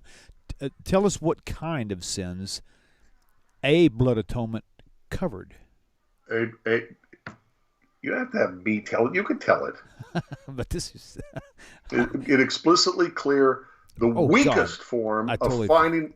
The weakest form of finding forgiveness was a blood sacrifice. Why? Because blood sacrifices only worked for one kind of sin, and that was accidental sins. Yep. So what? If I commit first-degree premeditated cold-blooded murder, all I have to do is give up a cow? Right.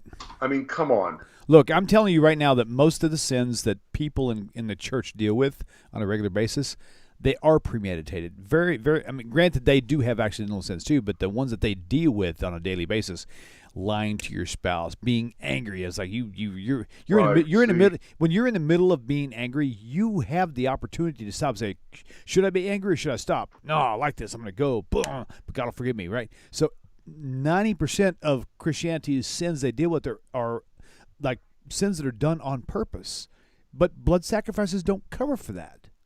They never, and even if they did, well, let me go back. Let's use the Passover. Okay, the atonement with the blood on the doorpost, because that's what they like to use. Unless you're a firstborn male, you're out in the dark, because the whole Passover sacrifice had to do with it wasn't even with sin. It had to do with covering the death of the firstborn male. It had to do. It's so deep. Oh my gosh. Had to do with attacking the idol. Yes. Which was the lamb of the Egyptian people. It it's okay. You don't have to worry about the Egyptians. Go ahead and kill their symbol of their God right in front of them and splash that blood on right in front of your house, because there's nothing they can do to you. Right. Stop being afraid of, and being a Jewish Uncle Tom because you're the minority. Right. You're the slave. Okay, so Joel Solomon, thank you for clarifying that. I knew that was there somewhere. I couldn't figure out where it was at though. So remember the Korban Hasham, but that's only for a handful of very specific. First of all, it's also nobody else can do an Hasham sacrifice for someone else. A person could only bring an Hasham sacrifice for themselves. But the point he was trying to make was that the Korban Hasham actually didn't work for everything. Right. It was very specific sins, but even though they were intentional, it was only for a very, very small category of specific sins. Thank you for pulling it out, and thank you, Rabbi, for explaining that you can't do that on your own, or you can't have somebody else do it for you. You have to do it on your own. No, Hasham means you have your guilt. What is Hasham? It's a guilt offering. Right, gotcha. It means I think I may have done something bad, but I'm not sure, so I'm going to give up this Hasham, as a guilt offering, an offering for my guilt. But if I find out later that I actually did do the sin, I still have to have another sin, another sin. I still have to have another sacrifice. No vicarious atonement. Thank you very much, Golem. Imagine this. So my daughter and son are 16 and 18. Imagine David did something really awful, and he goes, "Dad, I'm so sorry, and just to prove it, I'm going to have Sarah mow the yard for you." William, that doesn't William, work. Yes, sir. I know I'm going to get an awful lot of flack for this. Okay, then wait. Let me put you full screen then. Yeah. Oh yeah. Get you off so you don't get the attack either. Okay, go for it. Take it. Can we be very careful when we use terminology? Can we be very careful when we use words? Because words have a very specific meaning. True. Yes. The issue, here we go, the issue isn't against vicarious atonement. By definition, killing an animal instead of myself as a sin offering, by definition, is a vicarious atonement. Repeat that for me, please. Okay. What exactly is vicarious atonement? What precisely does that mean? No, I'm asking you to repeat it. That's what we want to know. I want to know it from you. Let's go to dictionary.com. Let's type in the definition for vicarious. Vicarious. Performed, exercised, received, or suffered in place of another. Vicarious. For example, suffered in place of another. If I take a lamb and offer it as a sin offering, the animal is suffering instead of me. Right. By definition. That is vicarious. So we have to be very careful when we use the terminology of vicarious atonement. What we don't allow is one human to die for another's sins. And the Messianics are going to say, oh, but look at this passage in rabbinic writings. Yeah, look at the passage in rabbinic writings. And what it means when it says that the death of the righteous, I forgot how the death of the righteous leads to the atonement of, I can't remember how it's worded, but if you read what it says is that when a righteous man, a person known to be righteous, dies, people will examine themselves and it will lead them to their own repentance. But to say that we don't believe in vicarious atonement, we don't believe that one human can die for the sins of another human. It's explicitly outlawed in a number of places in the Torah. Okay, and in the prophets and the writings. So, you have to be very careful when you use terminology, and if somebody said, you don't believe in vicarious atonement, well, what would you call a blood sacrifice for the forgiveness of sin? What's the whole point of it? It's unintentional. I didn't do it on purpose, and therefore, but for the grace of God go I, because God will accept a blood sacrifice of an animal, not a human, instead of me. Mm-hmm. And what is my atonement? My atonement is repentance, prayer, tzedakah. But I know I'm being a yeki. I know I'm being exacting. I know I'm being hypercritical. I know I'm being a creep. But you got to be careful with words, because they will trip you up later. They'll use it against you if you just absolutely reject something like that and not be more careful. That's all I'm saying. That's all I'm saying. Okay. Sorry, I had to clear my throat. Cool. So apparently our friend Leah, the guy who called in, talking about Orthodox Christianity, apparently he's fluent in Hebrew. Well, actually, he didn't say fluent. He just said he knew Hebrew. But he's not answering my question, so I doubt he actually knows Hebrew. He probably learned a few Hebrew words. I'm just trying to work past that. I'd like to know what my anti-missionary magain is. I don't know what that is. Oh, where are you reading from? It's 836, a Valerie Meyer.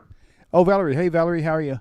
Hi, Valerie. 836. That is my anti-missionary magain. So I missed her first. I don't know what that's referring to. I can't find it. Hold on. Go up to... I'll tell you where to find it. Hang on a second. I'm scrolling fast. Golly, that was way up there. Way on up there. I'm passing you. You got to copy and paste. Oh, here we go. Right here. 820. Wow. 820 Big J, just be kind and grateful for the animal. Actually, I don't know, 'cause she made a lot of comments. Valerie, clarify what you were saying. 820? Yeah, I'm just looking for the her little symbol on the left, the purple box with the, or the blue box with the A in it. No, but there's something about a Messianic symbol. It, though. I just wonder what she was referring to. That's all. Yeah, that's what I wanted to say. Okay, here we go. She's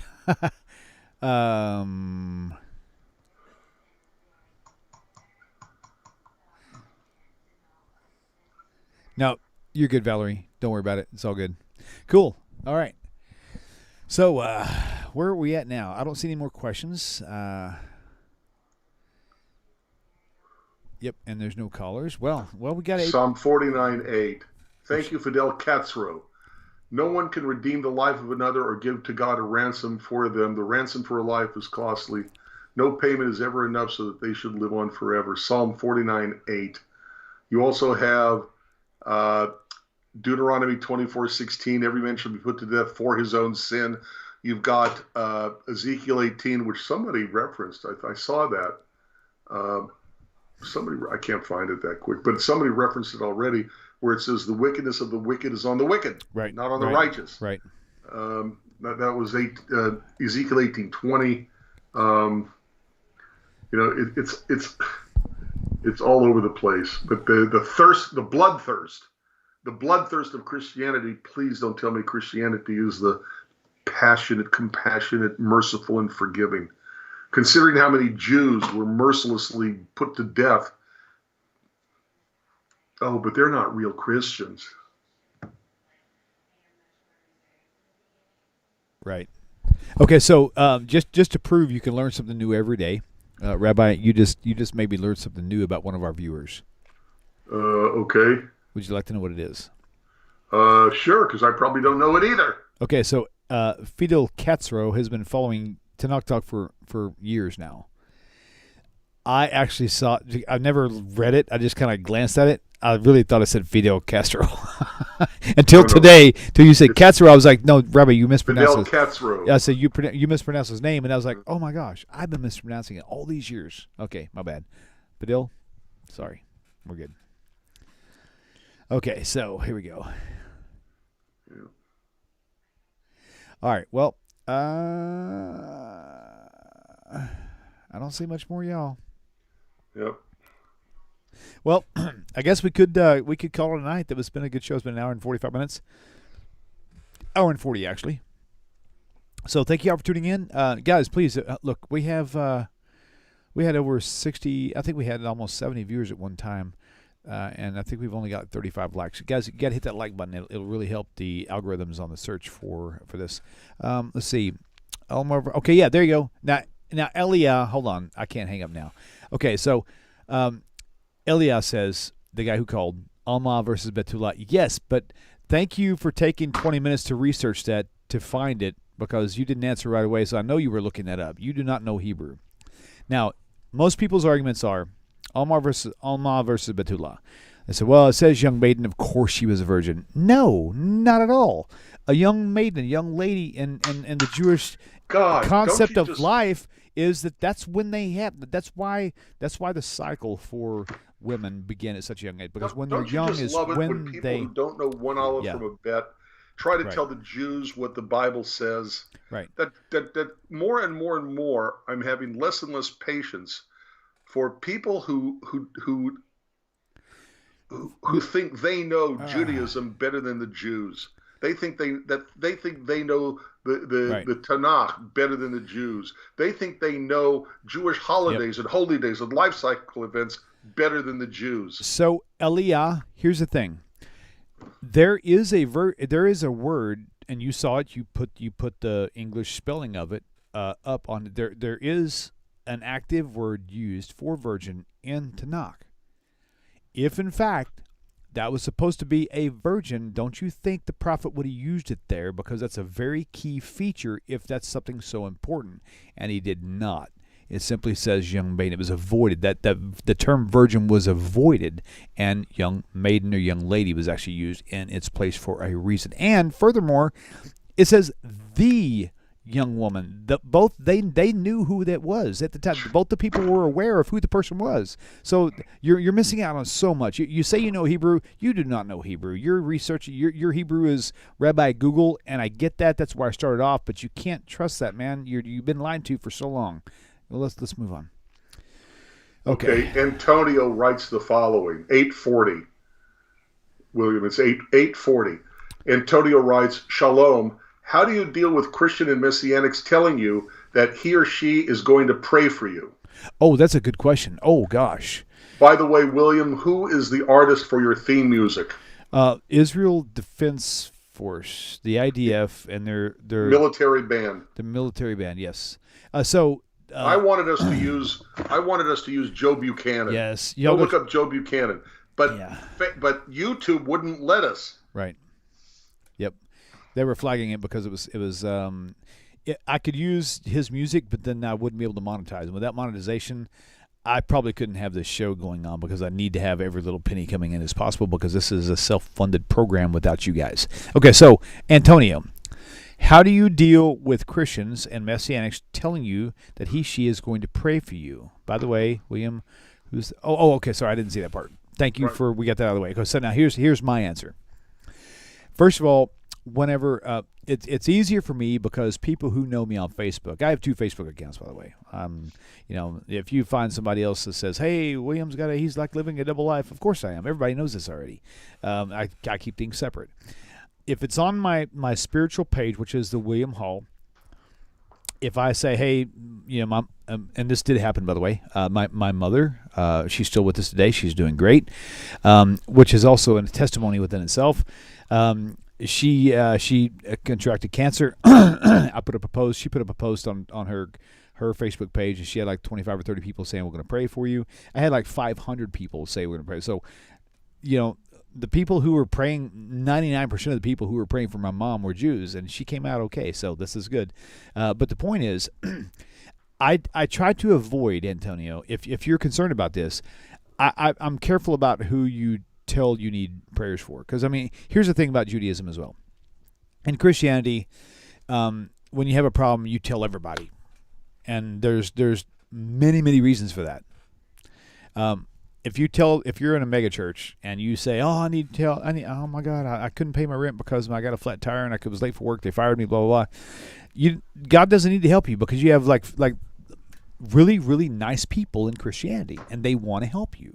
So you don't need God for that. Okay, so but in Judaism, that most people don't even tell you they have a problem until after they've been healed. They say, "Baruch Hashem, man, I had a back problem, but I'm better now." And it's like, wait, how come you didn't say it beforehand? Because you didn't need to know beforehand. Hashem is my creator. He's the one who heals me. He's the one who, whatever the case may be. So my actions is when I have a really dire need, if it's something that I'm really, really worried about, my family and I will pray about it. I'll deal with it on my own if I have to, and I'll let you know later. But ideally, I don't tell people when I'm having issues usually until it's like now. Granted, with my mother, because I needed her to see the amount of people who support who support Judaism and who support prayer and support things like this. Whenever she was diagnosed with cancer, I did it as a compliment to her because she's my mother, and if I didn't, she would have thought that I didn't care for her. So that's kind of why I went that way. There were a handful of people who actually commented on those. It was several hundred comments, whatever the case may be, who actually commented with, in Jesus' name, blah, blah, blah. I just completely ignored those comments altogether. Usually I won't say anything because most people know, if they're commenting on my page, and they see my stuff all the time anyway, they know where I stand. So I just avoid that altogether. And so how do you deal with it if somebody says, well, can I pray with you? I would just simply tell them that it's okay. I'm good. Appreciate it, though. That's a very kind gesture, and I'd walk away. If somebody does pray for me without me saying, like, for example, we used to go from time to time to people's houses, and they would want to pray for the meal, and I would actually offer to pray for them. I would say, hey, let me pray instead. And I was like, oh, yeah, sure, go ahead. And I would just simply say a Hebrew blessing over the bread, and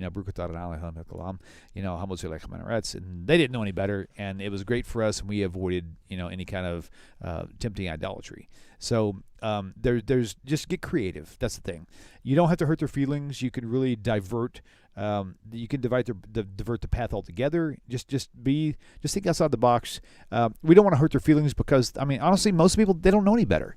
But at the same time, we don't want to be subject to that exposure either. So yeah, just stay kind and have a creative mindset, and you'll find ways around it. That's the main point, Antonio. And thank you. That's a really good question. William. Yes, sir. Once again, you have proven that you are a much, much, much nicer person than I am. Now, I know you better than most people do. I think it's full of crud. And Antonio, let me tell you exactly verbatim what I tell somebody who says, can I pray for you? I tell them, absolutely, I hope you do, because it fills me with so much pleasure, because I know my God is not so petty and small that God, my God, only answers the prayers prayed to the right name, in the right religion, to the right God. My God even answers prayers of Buddhists and Hindus and Muslims, and even in Christians. Well, I don't think that's rude. That is verbatim what I tell them, because I know people who are Hindu who's had their prayers answered. So now I have a choice. Are you going to tell me that their God is actually, their gods are actually correct because they got their prayer answered? No, that's not my theology. Right. I think they're worshiping idols. I think Christians are worshiping idols. But I don't believe my God is petty and small, that if you don't use the right name of the right God and the right religion, that God is going to say, oh, I'm not going to answer his prayer. He didn't pronounce my name correctly. Now that brings up a really excellent point that I think would be a good time to bring up. So, my comment to a lot of Christians was, well, they say, well, I prayed to Jesus and my mama got healed of cancer. Right. I'm like, okay, so how do you, if that's what you're basing the truth of your religion on, so what about the Hindus, the Muslims, all these other weird religions? They have claims of the same faith. Now, here's the thing. The way I describe it would be this. I personally am I think, my son might disagree. My daughter, she's kind of on board. I'm a pretty good dad. Right, guys? Please say yes. Okay, good. Okay, y'all didn't see this, but here, I'll show you. They just came in. So there's David and Sarah. Say hi, guys. There's David and Sarah. Aren't they so cute? Wow. So Sarah is the older of the two. David, we won't go there. I'm just kidding. Let me guess. Y'all see them? Aren't they just awesome? Okay, so here's the thing. The way I describe it would be this. First, I got to quit cutting my head off. There we go. Is that if the neighborhood kids, for example, I'm using this as metaphorical, okay? If the neighborhood kids, the non-Jew, live down the street, they wanted to come hang out here, and they're playing out in the mud and all this other stuff, I would say you can't come into my house unless you clean up first, right? And I would say, and if you do come into my house, here's the rules. You got to follow them, otherwise you're not welcome. Again, maybe that's the correct, maybe it's not. But moving forward, in my house, I've got rules for my kids, whatever. When they need something, I always provide for them, no matter what. Right? Now, the neighbor's kid, the non-Jew who lives down the road, next nation over, USA, whatever they're non-Jew, whatever. My neighbor's kid, if I'm in an earshot range and I hear one of them, even though I know that they're pagans, the kids are really disrespectful, and some of them are just downright mean. If I hear them crying out in pain, I'm dropping everything I can and I'm running to their aid. Yep. I don't give a crud what they believe, what they do, because I'm a good dad and I'm a good lover of humanity. My heart's going to melt when I hear they're crying. You want to know why Christians have their answers, their answered prayers, even though they're in the wrong? Because God is a merciful God, and He created everybody. Exactly. God cares for all of God's creatures. Yep. Indeed. And the idea that God will only answer the prayer prayed in the right name, that's a very petty, small, vengeful God. Again, not the Jewish version. Yep, absolutely. Absolutely. Well, guess what? Let's call it a night. I've had a good time. It's been a really full show.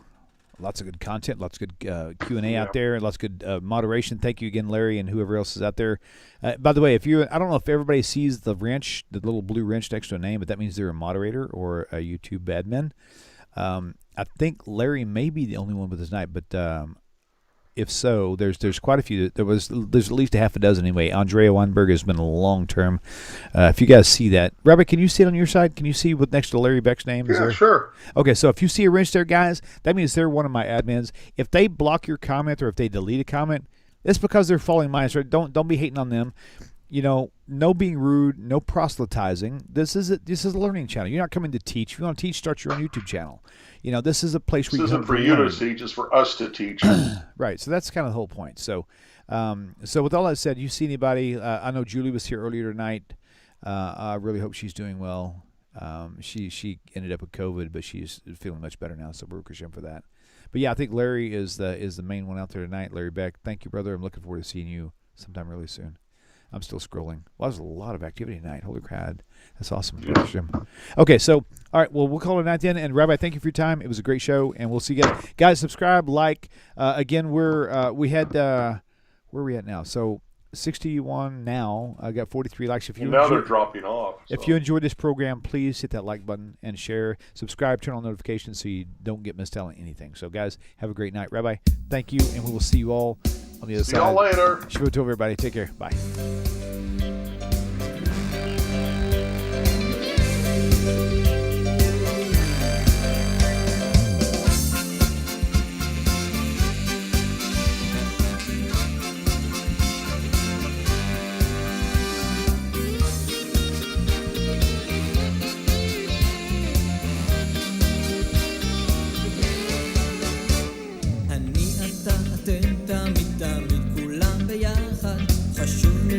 חשוב והכרחי להיות ביחד. איפוק זו העוצמה, ויתור זו הגדולה, השאיפה והכמיהה. אני אתה אתם תמיד כולם ביחד. חשוב מכל חשוב והכרחי להיות ביחד. איפוק זו העוצמה